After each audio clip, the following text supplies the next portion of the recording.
Hello friends, welcome to Vamja education. આજના વિડીયોમાં આપણે ધોરણ 10 વિષય ગણિતનું ચેપ્ટર નંબર 1 છે વાસ્તવિક સંખ્યાઓ તેમનું સ્વાધ્યાય 1.1 નો ક્વેશ્ચન નંબર 4 જોવાના છીએ અને આ ચેપ્ટરનો આ લેક્ચર નંબર 5મો છે। આપણી સમક્ષ આવી ચૂક્યો છે પ્રશ્ન નંબર 4। શું છે? યુક્લિડની ભાગ પ્રવિધિનો ઉપયોગ કરી દર્શાવો કે કોઈપણ ધન પૂર્ણાંકનો વર્ગ કોઈક પૂર્ણાંક m માટે 3m અથવા તો 3m+1 સ્વરૂપમાં હોય। જોજો સમજજો શું કહેવામાં આવે છે। કોના ઉપરથી? તો કે યુક્લિડની ભાગ પ્રવિધિનો ઉપયોગ કરીને। એટલે કે આપણે દાખલા નંબર 2 જોયો હતો કે આમાં આપણે યુક્લિડની ભાગ પ્રવિધિનો ઉપયોગ કરી અને 6q+1 6q+3 અને 6q+5 પ્રકારનું હોય તે પ્રકારનું આ રીતના આપણે સાબિત કરેલું હતું। શું કર્યું હતું? તો કે કોઈ પણ એક અયુગ્મ, આમાં અયુગ્મ ધન પૂર્ણાંક કીધું છે પરંતુ આ રકમમાં અલગ કીધું છે તે પણ હમણાં કહું। આમાં અયુગ્મ ધન પૂર્ણાંક જે છે એને આપણે એ ધારી લીધા હતા। પછી ભાગાકારના પૂર્વ પ્રમેય એટલે કે યુક્લિડના પૂર્વ પ્રમેય ઉપરથી a બરાબર bq+r આ આપણી જે શરત છે તે હવે b બરાબર 6 લીધા હતા। શું કામ? તો કે આ bq+r માં q ની આગળ b છે તો અહીંયા q ની આગળ શું આપેલા છે? 6 આપેલા છે એટલે આને ધ્યાનમાં રાખીને b બરાબર 6 લીધા હતા। તો આ દાખલામાં જોજો શું છે કે કોઈ ધન પૂર્ણાંકનો વર્ગ, જોજો ઓમાં કેમ યુગ્મ અથવા તો અયુગ્મ ધન પૂર્ણાંક આપ્યો હતો, આમાં કોઈ ધન પૂર્ણાંકનો વર્ગ કીધું છે બરોબર। એટલે કે આપણે પેલા તો ધન પૂર્ણાંક કોઈ એ ધારી લેશું એને, પછી એનો વર્ગ આપણે ચેક કરશું બરોબર। m 3m અને 3m+1 સ્વરૂપમાં હોય એ રીતના આમાં દર્શાવેલું છે। તો ચાલો લખતા જાય, તમને સમજાતું જશે। સૌથી પહેલા આપણે શું કરવાનું? તો કે કોઈ એક ધન પૂર્ણાંક ધારી લેવાનો। આગલા દાખલામાં આપણે એ ધાર્યો હતો, આમાં પણ એ જ રીતના આપણે એ ધારી લઈ કે ધારો કે એ ધન પૂર્ણાંક સંખ્યા છે। હવે યુક્લિડના ભાગાકારના પૂર્વ પ્રમેય પરથી આપણું સૂત્ર શું હતું? a બરાબર bq+r અને આમાં આપણે શું શરત હતી કે જ્યાં 0< r<b એટલે કે r છે 0 અથવા તો 0 થી મોટો છે અને b કરતા તો નાનો જ છે। હવે જોજો હવે શું કરવાનું હતું? તો કે b ધારવાના હતા, b કંઈક લેવાના હતા। તો આમાં b બરાબર શું લેશું? b બરાબર તો જોજો આ જોવું આપણું સૂત્ર, એમાં શું છે? a બરાબર bq+r એટલે કે bq+r।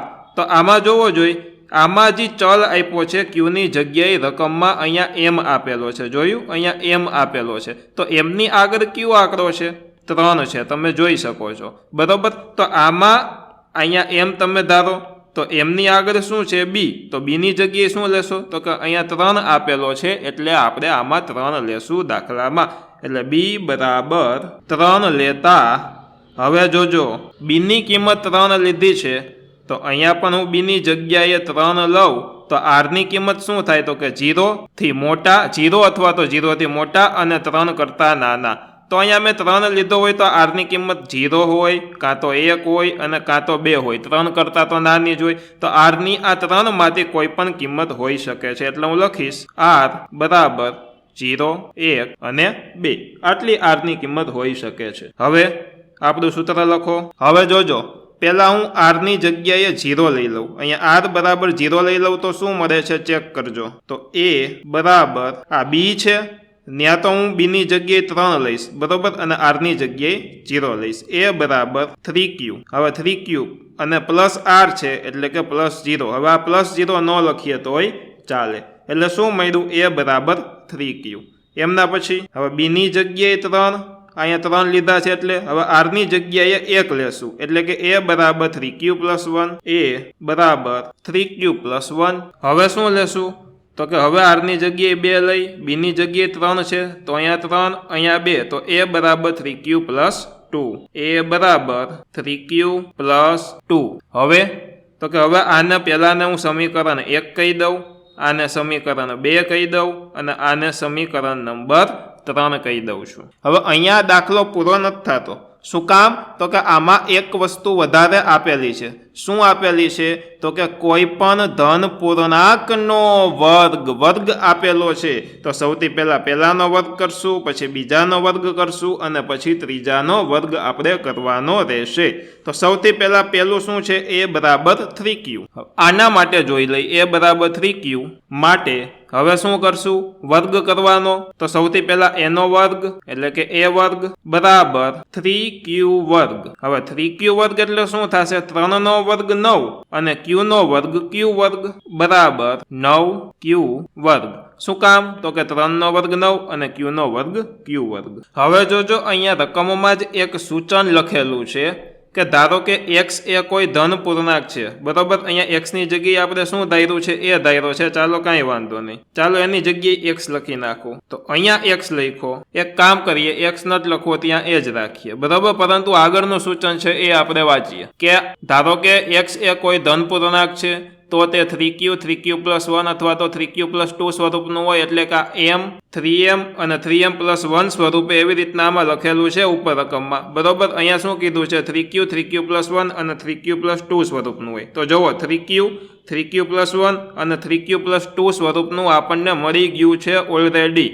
ઓકે, હવે જોજો હવે તે દરેકનો વર્ગ કરો એટલે હવે આપણે આ 3 નો વર્ગ કરશું. વર્ગ કર્યા પછી એને 3m અને 3m+1 ના સ્વરૂપમાં લખશું. તો જુઓ અહીંયા કોઈ પૂર્ણાંક m માટે 3m અને 3m+1 ના સ્વરૂપમાં આપણે જોઈએ છીએ તો આને 3m અથવા તો 3m+1 ના સ્વરૂપમાં લેશું. તો આને આપણે 3m ના સ્વરૂપમાં લેવું હોય તો આમાંથી 3 ક્યાંય સામાન્ય નીકળે છે ચેક કરવો જોઈએ. તો કે હા નીકળે. એને હું કંઈક આ રીતે લખી શકું 3 કૌંસમાં 3q વર્ગ લખી શકું કે નહીં તો કે હા. તો કે 3 3 9 થઈ જાય અને આ q વર્ગનો q વર્ગ એમને. હવે આ 3 અને આને આપણે ધારી લઈ m. તો આ 3m સ્વરૂપનું થયું કે નહીં તો કે હા. આ કૌંસ શું છે તો કે m છે બરોબર. તો 3m સ્વરૂપનું થઈ ગયું પેલું. ઓકે, હવે બીજું જોઈએ 2 કરીને શું છે a બરાબર 3q+1. a બરાબર 3q+1 માટે વર્ગ કરો. પહેલા તો a નો વર્ગ a વર્ગ બરાબર 3q+1 નો વર્ગ 3q+1 નો વર્ગ. હવે આખા કૌંસનો વર્ગ છે એટલે પહેલા પદનો વર્ગ વત્તા 2 ગુણ્યા પેલું બીજું વત્તા બીજા પદનો વર્ગ. તો ચાલો એ રીતના કરીએ બરાબર. પહેલા પદનો વર્ગ કર્યો આપેલું છે એટલે વત્તા 2 ગુણ્યા પહેલું પદ બીજું પદ એટલે કે 3q અને 1 વત્તા બીજા પદનો વર્ગ. હવે આપણે સાદું રૂપ દઈ દઈએ આને. 3q નો વર્ગ એટલે શું થશે તો કે 3 નો વર્ગ 9 અને q નો વર્ગ q વર્ગ એટલે 9q વર્ગ. ધ્યાન રાખવાનું કે 9 અને q બંને સરખા જેવા લાગવા ન જોઈએ. હવે કઈ નિશાની છે પ્લસની. હવે 3 2 6 6 1 6 અને q એટલે કે 6q.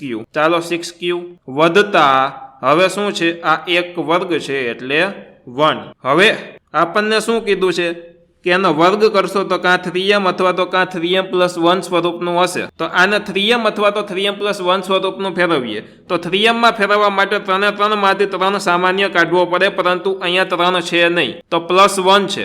તો એને આપણે 3m+1 સ્વરૂપનું લખી શકીએ. તો આ 1 એમને રાખો. હવે આગળનાને 3m બનાવવો છે એટલે કે 3 આમાંથી સામાન્ય પહેલા 2 માંથી કાઢવો છે. તો 9 અને 6 માંથી 3 સામાન્ય નીકળી જાય આપણને ખ્યાલ છે. તો 3 સામાન્ય કાઢું તો અંદર કૌંસમાં શું વધશે અહીંયાથી 3 સામાન્ય વહી ગયો તો 3 3 9 થાય તો 3 વધશે એટલે કે 3q વર્ગ વત્તા અહીંયાથી 3 સામાન્ય નીકળી ગયો છે તો શું વધે 3 2 6 એટલે 2 વધે કે 2q કૌંસ પૂરો +1. હવે ચેક કરો જોઈ આ 3 આ કૌંસ છે ઈ m અને અહીંયા +1 આપેલું છે +1. તો 3m+1 સ્વરૂપનું આ સ્ટેપ થઈ ગયું તો કે હા થઈ ગયું. હવે જોજો આમાં અમુક વસ્તુ વધારાને આપણે લખવાની બાકી રાખી દીધી છે એ લખવી પડે બરાબર 3m. શું કામ તો કે આને આપણે m કહી દીધા હતા બરોબર. હવે m કોને કીધા છે તો કે 3q² ને m કીધા છે એટલે લખવાનું અલ્પવિરામ કરીને જ્યાં